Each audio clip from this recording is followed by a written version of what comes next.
Hello students, நான் உங்கள் Mahendra. Anna university நான் அட்டானமஸ் அஃபிலியேட்டட் இன்ஜினியரிங் காலேஜஸ்க்கான ஏப்ரல் மே 2024 செமஸ்டர் எக்ஸாமினேஷன் நடந்து முடிஞ்சது பார்த்தீங்களா. ஸோ அதில் ஒரு சப்ஜெக்ட்டுக்கான கிரேஸ் மார்க் டீடைல்ஸ் பற்றி தான் பார்க்க போகிறோம் இந்த வீடியோவில். சப்ஜெக்ட் கோடு வந்து பார்த்தீங்கன்னா CS 3401 அண்டு சப்ஜெக்ட் நேம் வந்து algorithms and question paper code பார்த்தீங்கன்னா 5091. இந்த எக்ஸாம் பார்த்தீங்கன்னா டஃப்பாக தான் இருந்தது.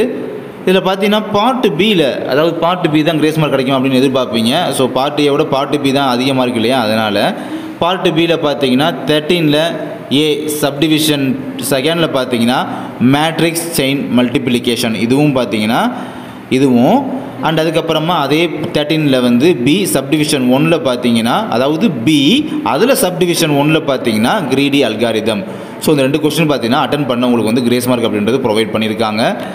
ஏன்னா கொடுத்த டேட்டா பார்த்தீங்கன்னா மிஸ் ஆகிருச்சு, டேட்டா கொடுக்கல, மிஸ் பண்ணிட்டாங்க. அது பார்த்தீங்கன்னா ஒரு எண்டே இல்லாமல் இருந்தது அந்த சம் பார்க்குறதுக்கு, அதனால தான். ஓகேங்களா. ஸோ இதுதான் இந்த ரீசனால தான் பார்த்தீங்கன்னா கிரேஸ் மார்க் அப்படின்றது உங்களுக்கு கிடைக்கிது.